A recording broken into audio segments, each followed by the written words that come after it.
Hi friends, அனைவருக்கும் வணக்கங்க. எல்லோரும் எப்படி இருக்கிறீங்க? நல்லா இருக்கிறீங்கன்னு நம்புகிறேன்.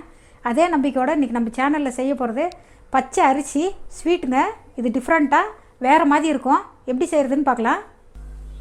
நான் பாருங்கள், பச்சை அரிசி ஸ்வீட்டுக்கு பச்சை அரிசி ஊற வச்சுருக்குறேங்க. 4 மணி நேரம் ஊற வச்சு எடுத்து வச்சுருக்குறேன். தண்ணி வடிச்சிட்டு ஜாருக்கு சேர்த்துக்கலாம். தண்ணி வடிச்சாச்சுங்க, ஜாரில் சேர்த்துக்கலாம். இது வந்துட்டு 1/2 கப் அரிசிங்க. அரிசி சேர்த்தாச்சுங்க. 3/4 கப்பு நாட்டு சர்க்கரை சேர்த்துக்கிறேன். நீங்கள் வெல்லம் சேர்க்குறதா இருந்தால் கரைச்சிட்டு மண் இருக்கும் வடிகட்டிட்டு சேர்த்துக்கோங்க. நான் நாட்டு சர்க்கரை சேர்த்துருக்குறேன், அதனால் அப்படியே சேர்த்துருக்குறேன். 1 கப்பு ஒயிட் ரைஸ் சேர்த்துக்கிறேங்க.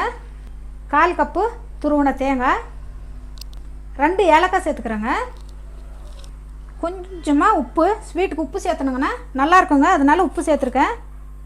குக்கிங் சோடா 1/4 டீஸ்பூன், 1/4 கப்பு அளவுக்கு தண்ணி சேர்த்துக்கலாங்க. சேர்த்துட்டு நல்லா நைஸாக அரைச்சி எடுக்கணுங்க. அரைச்சிட்டு வரேன் பாருங்கள். இந்த அளவுக்கு நைஸாக அரைச்சி எடுத்துருக்குறேன். இது ஒரு பவுலுக்கு மாற்றிக்கலாம்.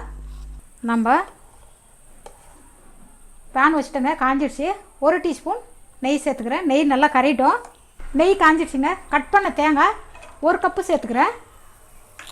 சேர்த்துட்டு கொஞ்சம் கோல்டன் கலரு வர அளவுக்கு வதக்கணுங்க. நெய்யில்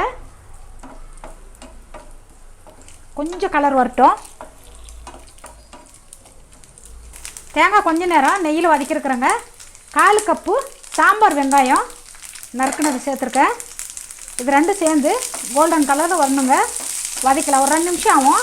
ஸ்டவ் கம்மி பண்ணி நிதானமாக வதக்கலாம். சாம்பார் வெங்காயம் சேர்த்தே ஆகணுங்க.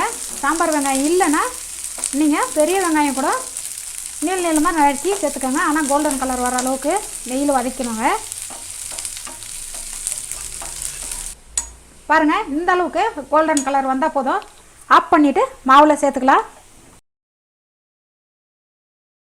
மாவில் போட்டு நல்லா மிக்ஸ் பண்ணிக்கலாங்க.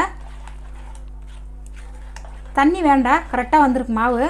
ரொம்ப தண்ணி ஊற்றிட்டா வராதுங்க. பாருங்கள், இந்த அளவுக்கு போதும்.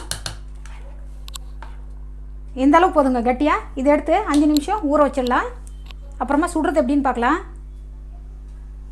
பச்சை அரிசி ஸ்வீட்டு சுடுறதுக்காக பாருங்கள், நான் ஆப்பச்சட்டி வச்சு கொஞ்சமாக எண்ணெய் ஊற்றிருக்கேன். அந்த அளவுக்கு எண்ணெய் இருந்தால் போதுங்க. பாருங்கள், இந்த மாதிரி ஊற்றிக்கலாம். ஊற்றிட்டு நம்ம வறுத்து வச்சுருந்த தேங்காய் வெங்காயம் இது மேலே கொஞ்சமாக சேர்த்துக்கலாங்க. கொஞ்சமாக நேந்திர பழம்,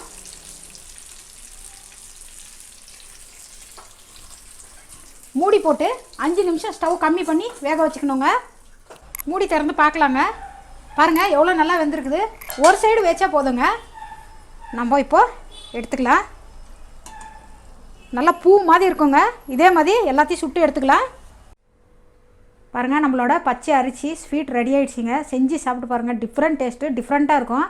எப்பயும் செஞ்சுருக்க மாட்டீங்க. செஞ்சு சாப்பிட்டு பார்த்து கமெண்ட்டில் சொல்லுங்கள். வேறு ஒரு வீடியோவோடு பார்க்கலாம். வணக்கங்க.